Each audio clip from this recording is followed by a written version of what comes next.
There we go. I hope you guys Wow. like that. That was a surprise intro for. Big fan. Yeah, Yeah. yeah. All That right, was cool. good. Hey, everybody, Wow. we are back. Season 8, Debate Sensei. My goodness, this is what I mean, like year 4 now that we're doing this. Holy moly. We got ourselves Matt Shapiro, Esquire. Hello. All right, Tim Seavey of good old San Diego. Like Big Mike's, and I cannot lie. I am your debate coach, professor of communications, Jared Kubika Miller. We are here to talk about. We got a little bit of a different setup. We're sort of pre-recording this to just try something a little bit different, see how it works. And we're coming at you with hot topic for the day, ripped from the headlines: the writers' strike. So we're going to Fresh headline. basically. We're going to take a sort of a focus on competitive debate, how it might be relevant to debate competitions, and basically analyze this one issue. All right, that's what we So do. big Sounds old good, Jared. background on the subject. I did not realize that this is the now longest strike that there has ever been in Hollywood. So it's like the record strike. Really? Yeah, so 2007, 2008 was a really long strike as they were talking, kind of the very, very beginnings of this fight that we're having now. And this strike has now exceeded that in length. So this is a pretty serious pressure being put from the Writers Guild of America and SAG-AFTRA on the Television Motion Pictures Association, whatever their 15-character acronym is. Yeah, I want to sort of acknowledge that, like, even though we call it like the writer strike, the SAG-AFTRA component of it is going to be a part of this as well. I think that both of them are intertwined, and so you kind of have to deal with both of them. Yeah. So it seems like there's kind of two, because there are the two different organizations, the problems are a little twofold. As I was just getting some of the background, like the writers, some of their major issues are that the just pay increase has really not kept up with the volume of content that is out there, and the volume of television and movies and things that are available. And where there is a minimum pay for writers, the percentage of writers on that minimum pay that are just kept at the minimum has just continued to grow and grow and grow to where now it's like 50% of writers in Hollywood. I guess it's 49% of writers in Hollywood are paid the minimum that they can be paid. So it's a kind of a big misperception that everyone working on these, hit shows and big blockbusters that are out are paid a ton of money. The writers, many of them are paid virtually, it's not minimum wage, but it's the minimum for their craft. Like they're part of that union, but they're paid at the minimum. And increasing deadlines, way more volume they got to churn out, and more competition throughout it. So it's not a fun time to be a writer. Honestly. Competition with AI as well. Yeah, that's where it gets real messy, right? So that's where SAG starts to have some more of their issues as well, and that comes down to the issue of residuals and streaming. Like just the world that we're in right now is not dominated by the same 5 networks and what happens to be on primetime television. Like there's so many streaming services and tons of content to watch on any of them. So that seemed to be just in kind of the background of it, of like AI writing, but also AI likenesses is really where stuff starts to get scary. So it's like, hey, we need to establish a precedent for streaming and for AI likenesses. So using a person's visage, like using what they look like for future background people in a set, like AI is going to be able to do that. And there's just no precedent set for that, like no contract for that.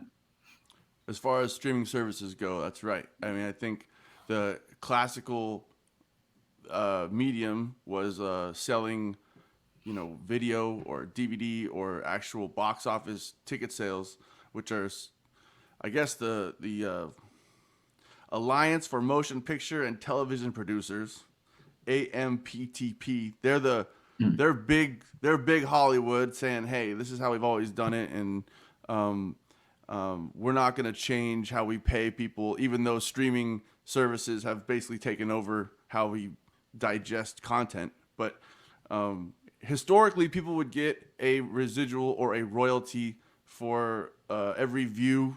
We could think of it now as a view, but I mean, back in the day, it was a box office ticket or a purchase of a video. Or like plays on TV. Like that was another strike that was had, was like, hey, syndication. this movie played on television, I get a residual for it. Is another piece, and it's taken a strike every time, right? Like, it seems like yeah.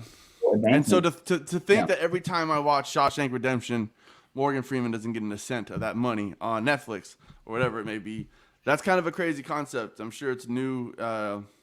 It's obviously new because these things have only been out, at least widely used for probably 5-10 years, not even. So it's kind of one of those, technology has shifted, and the law, which typically, I shouldn't say the law, but contracts and the way people are being paid through these things, which are probably going to be negotiated. It's not necessarily a legal thing, but it's kind of a contractual agreement. I like this topic also because it's about unions in general, which I think we can talk about that, broadly in a big way, how fortunate both of these groups are to have a union that has essentially shut down production for so long, and the power they have to kind of hopefully get a better deal for themselves. Because yes, I don't think anyone at Warner Brothers is lacking any dough, and it seems like kind of the people at the bottom doing the work, putting in the face time literally, or the writing, are the ones getting would appear to be screwed, for lack of a better term. And we would have a better term, but the writers are on strike for this show too. Yeah.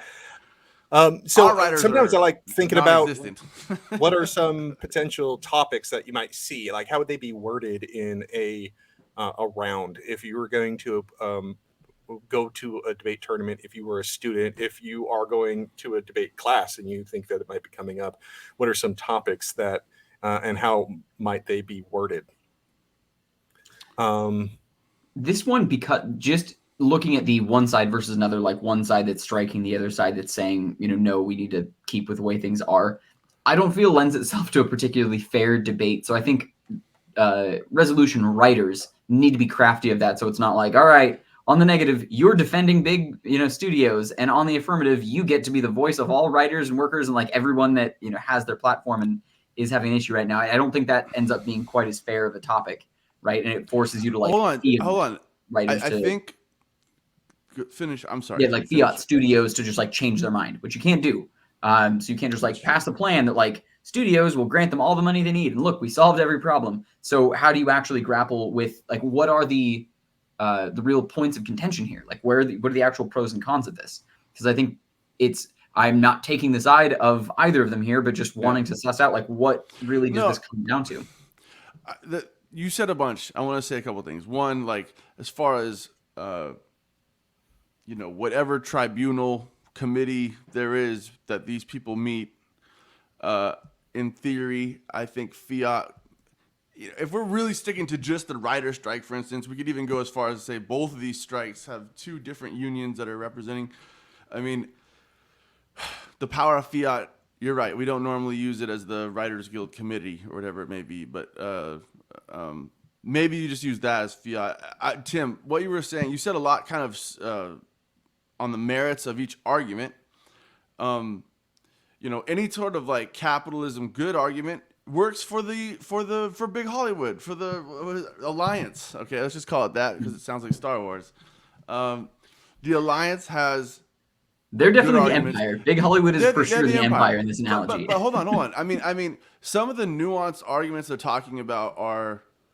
I agree with you, Tim, that like there is a history of kind of oppressing poor people or people with less money who aren't, who have less power. That's happening. But on the flip side, they're also technically, if you want to just play devil's advocate, which that's what we're in debate, that's what we do. Paying people for work that they're not doing, paying people for contracts that kind of overextend is also not something we want. I don't think anyone wants to pay someone for say like 10 weeks when they only need to be paid for 8 or something like that. Now that's an extreme example, and I'm not saying it's cookie cutter. I think that a cookie cutter answer for maybe a nuanced job position or role might there is a legitimate, I think, fear in making some of these arguments. I think where we can kind of sway ourselves personally, we're bringing our own personal opinions into this, saying you're kind of more in the Writers Guild, right? Because I'm pretty sure, one of the things I heard, for instance, is healthcare. The at least I think the SAG, the Actors Guild, or the Actors Group, they have like a threshold of like $26,000 or something like that. If you make more than that, then you qualify for health insurance. But like something like 80% of them make less than that in a year. So, there's all kinds of these like little contractual nuances that like where that threshold is where they're debating right now. And I hate to say it. I mean, go ahead, Jared. What were you So gonna say? like, okay, so as far as like some topics go, like maybe like something like there is no good solution to the AI problem. Like, you see what I'm Yeah. saying? It's like, and so that would Yeah. that would challenge both sides to really think about whether or not there is one. So the affirmative would be able to be sort of pessimistic and just say like there's nothing about it that can be done, and it almost kind of reverses the typical debate, because usually it's the affirmative that proposes like ways to fix stuff, and so it would be a weird way to do it, but I don't know, just saying it's kind of like AI is going to screw them over, or you could also talk about who's going to come out on top. You don't have to necessarily like who's going to benefit the most from a settlement if it were going to happen right now. Yeah. So it's The not Writers Guild. necessarily that you are, it's not necessarily that you're proposing or advocating anything. You're just predicting what might happen, and I think those prediction debates are sometimes good material to know. That's a fun one because it does allow you to kind of like indict the status quo of like, if we were to just make this kind of change, what does a win really look like? Or even just take some of the plans that are already being put forward. So like take the full extent of demands that the Writers Guild and SAG-AFTRA are putting out there and say like, all right, what world would that really create? What would be the real costs?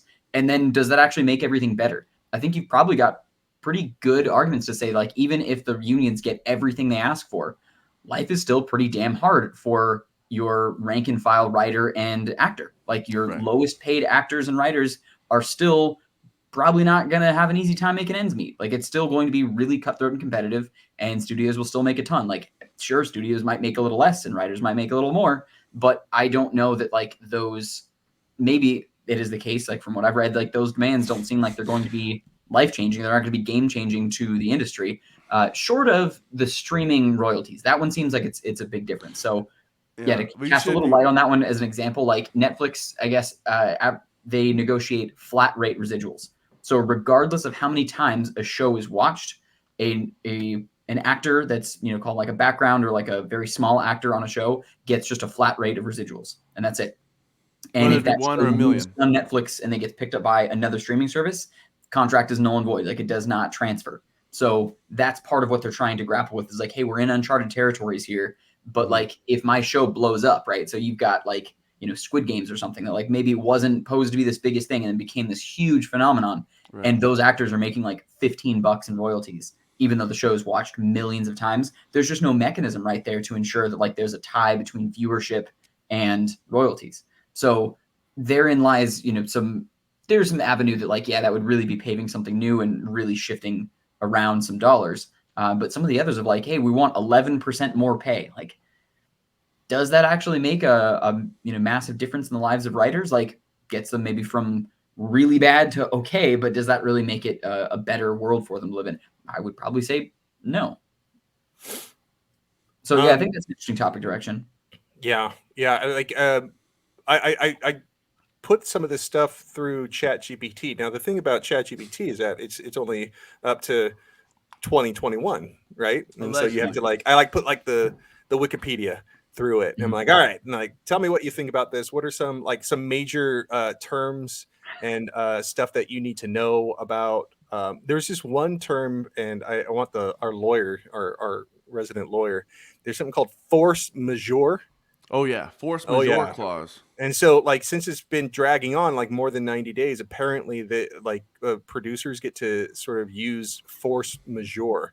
All right, and I was a little confused about that. I was wondering what you might be able to say about that. Okay, I'm not gonna lie. I'm pulling up an iPhone, but I do remember. Here's my guess: force majeure was act of God. Yeah. Clause basically saying like, If I have a contract to sell Jared 1,000 steel beams, and I'm going to get him there by ship, and he lives in Baja, Mexico, and I live in California, and then a hurricane comes, that the risk of loss in that contract is not transferred because, or it will specify how the risk of loss is transferred in that clause for an act of God. Now, let me just check because I haven't seen that. And so one of the things is that they're treating the strike as something itself as force majeure, and so apparently, and I hate to say the word act of God, whatever anyone believes, but literally, like in law school, they kind of use it as that term of like I don't want to say term of art. I'm sure there's more specific, terms that are modern and new, but that concept of just something happening that you did not foresee, like a lightning strike or a fire, or I guess they're trying to say a union rider strike. I would argue that's strike. Yeah. So opposite. that strike, I mean, that's that, not. Yeah. But I don't know. And I wish I had time to get a little bit deeper into it, but that struck me as strange that the strike itself would be considered something that can trigger force majeure, that they can say, all right, well, we're canceling this and canceling that. And like, my goodness. That would probably be something I didn't do for today, which it would have been fun to do that. But yeah, case law probably dictates that a lot. Like, I'm sure if there were other strikes, if, John Rockefeller 1,000 years ago was able to use the union strike or something like that as a force majeure, precedent for that would be good for the alliance. But just as a conceptual notion of what a force majeure clause is, I mean, that I always understood it to be something that's not human. I almost kind of think it's almost something that's not in the. A war could even, I guess, provoke a force majeure clause, if that makes sense. Yeah, you know what I mean? I've seen strikes listed, but it's always for really egregious circumstances, like, oh, this lawyer is not going to be able to execute their service because of a strike. Like, well, okay, under what circumstance would a lawyer not be able to a do lightning something? strike would classify as fine with me, just to say that. Yeah, again. Right. Like, so that's different kind of strike. Like, in those circumstances, then I think you could start getting a more policy topic. I really liked the kind of value or maybe fact type topics that you posed earlier, but you could have something because it's unions. It's no longer like the federal government mandating this. This is like the unions have negotiated this kind of thing, but you can still have good policy in those circumstances. And maybe that's it. Like you use your actor as the, SAG-AFTRA will, cease and no more, whatever, act on any project that doesn't meet these particular guidelines. And just so it's just their like policy of putting that out there, and then, let the debate be about what would end up happening from that decision. So rather than it be negotiation where they fiat some other organization agreeing to it, just, hey, we're going to do this thing forevermore. And, what would that change make to Hollywood? Another policy route you could go would be if it was worded like in, now is the time to settle the strike. Right. And so what you're saying is that whether or not they should settle now, or the negative would be able to say, no, they should do it later. Or like, weirdly enough, the negative could say, sorry, the time has passed. You like, in order for, and so saying now is the time kind of puts limits on what the affirmative would argue. I think that I might write that as a topic, it's like their best leverage is right now.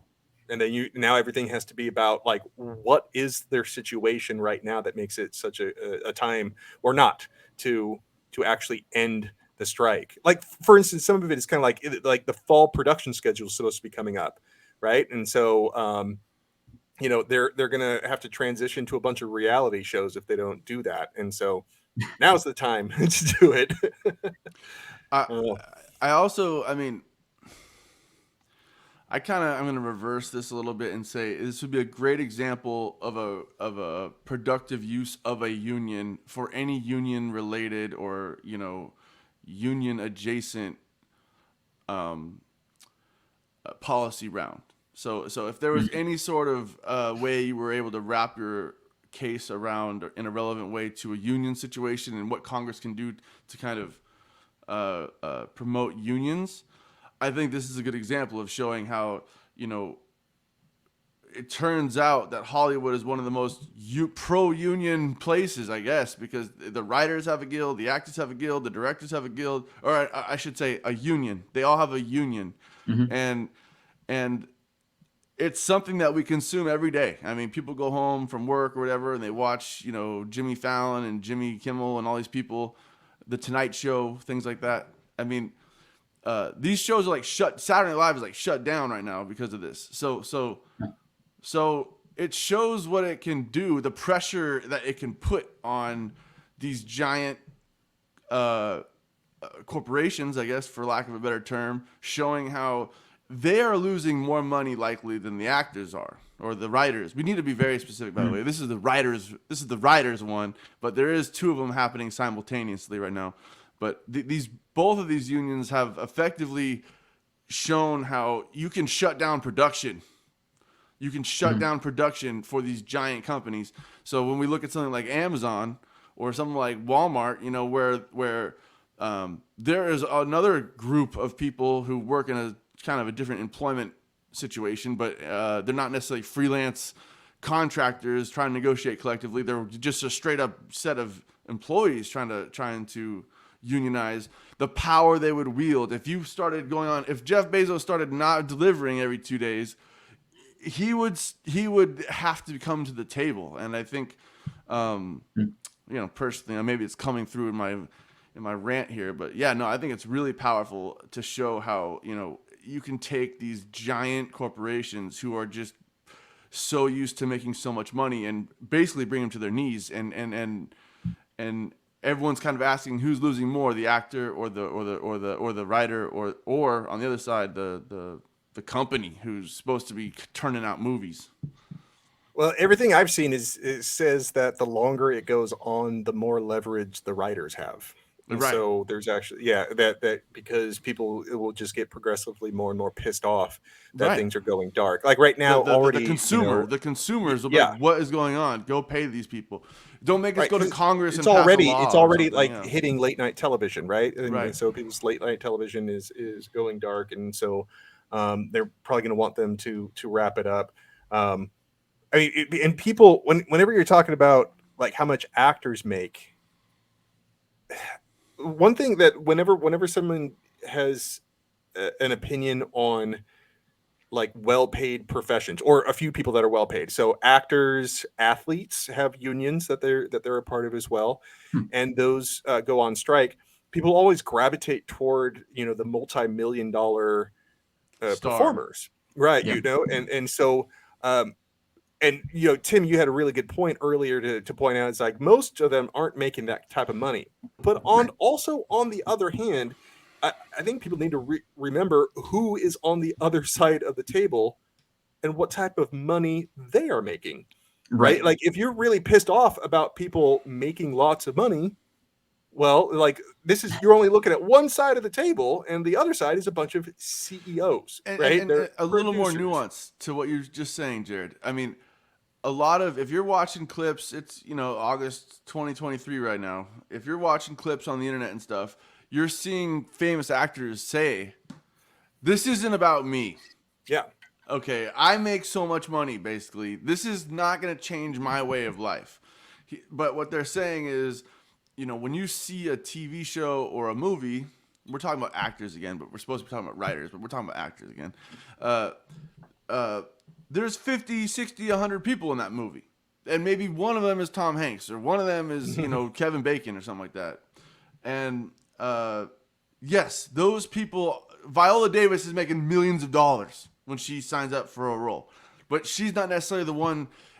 If she's in the strike, she's not striking necessarily for herself. She understands that when 30, 40 years ago, when she was coming up and she wasn't making nothing, and she's going, this is not how we should treat people who are in a movie that makes $100 million, or what Jared was saying. Right.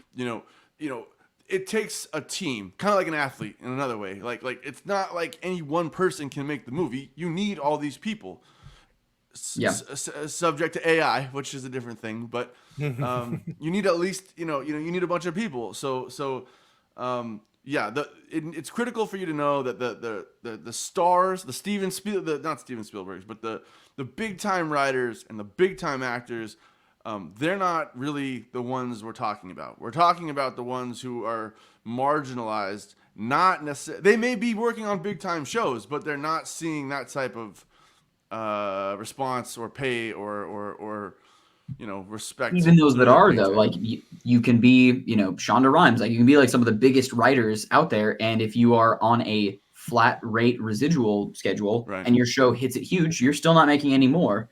And I suppose, like, I guess to the detriment of all the other, underling writers or like, lesser writers that are on that project, if they signed on for something and they're making very little on it, they're making far, far less. So those pieces are significant, but also like the AI component to it.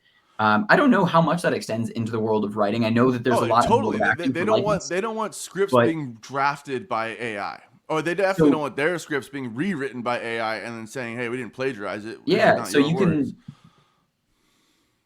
can like you can ask ChatGPT to say like, all right, in the style of Quentin Tarantino, give me a screenplay, right? Like the fact that you can do that, and Quentin Tarantino doesn't see a penny of that. Now, maybe that's to say that, ChatGPT only can write in the style of those people that are already, mega millionaires. Yeah. But probably not. Like there's probably plenty of people that aren't, the very, very top of the writer's heap that just have enough content out there that ChatGPT could still write something like them. And it seems maybe impossible. I don't know. Maybe that's just a function that ChatGPT needs to be regulated, like in the style of needs to no longer be a potential function or something like that, because that inherently steals, intellectual property or something, or intellectual property adjacent content. But I think when it comes down to the, studio saying like, hey, we can do this cheaper, we can do this better, like digital editing significantly sped up the editing process versus that footing floor. So like this is another evolution of technology that always ends up coming at the cost of lots of people have jobs doing all these things. So some of it is kind of like the natural course of it. And I don't know that there's really a way to, hold that tide back. On the other side of it, though, maybe it's fair to say like this is actually unethical. Like this is technology being used so far that it is hurting people. Like it is that what should be a human job or something like that. Like when we're adding to the culture or something. I don't know. I feel like that gets a little bit mushy. It's an interesting debate to have, though. Then one quick thing, Jared, I'll let you finish what you want to say. Interestingly enough, the Writers Guild, the Writers Union, still wants the ability to use AI for themselves, which I think is kind of interesting. It's like, look, we're not saying we can't use AI. We're just saying we can't be replaced by a computer entirely. As far as like kind of unethical or egregious uses, I think the craziest thing I heard, jumping back to the Actors Guild, the Actors Union negotiations, I heard that certain, I don't know which, but certain studios would try to pay an actor $500 for them to come in and get their likeness basically just digitized into a computer for, I said 500 because I heard that number, but throw out just a fixed number. It's something ridiculous, and saying, sign this contract that gives us the right to use this as many times and in whatever we want without ever paying you again. That was something when I heard that, I'm going, okay, that's insane, right? That seems insane because that just takes away your entire use as a human being if that's what you wanted to do. Yep. Like that. So that, like the, complete barring that activity, I think that's part of well, not what barring. I imagine. It's just if you want to pay me for my movie time when you see my face. I mean, it's the same. Yeah, rule. I suppose, right? Like, I mean, that's what is it, Gemini Man, when Will Smith, like he played both roles. Like one was like a 20-year-old version that they just like totally computer generated. And he said jokingly at the time, he's like, "Oh, that'd be sweet. Like, man, I could be 20-year-old in every movie now." Like, well, actually, you can now. And do you get paid for that, or does the team that did the digital work for it? Like, who gets paid for using someone like what this about like that, people that are long deceased and can't sign those things? You know what I mean? It's like, and they have plenty of images that you could use to piece together into a virtual representation. It's there's a lot of things, and so the timing of this one seems to be really important. Everyone that's writing about it is like, no, this one is, you got to get this one right because of where technology is, specifically AI. You really need to update. make sure we I think take that's the time. Yeah. I think it's a matter of update to this new status quo. It's just something that people did not know, and now it is. So it is. Yeah. Yeah, you make a good point, Jared. I would love to see Marlon Brando be the next Iron Man. I think that's like Marlon finally, Brando we and have the Tupac. technology to make it happen. Finally. All right. Well, it is a sticky situation with a lot depending upon, like timing and technology and a bunch of moving parts and everything like that. So I'm wondering when it's going to end. All right. Hey, that's our time. All right. So not a bad first episode. I think that everyone should be looking into like the timing of these issues and how like they're fluctuating and everything like that. But we'll be back again next week. It is Matt, Tim, and Jared with Debate Sensei, and we'll see you later. Bye, everybody.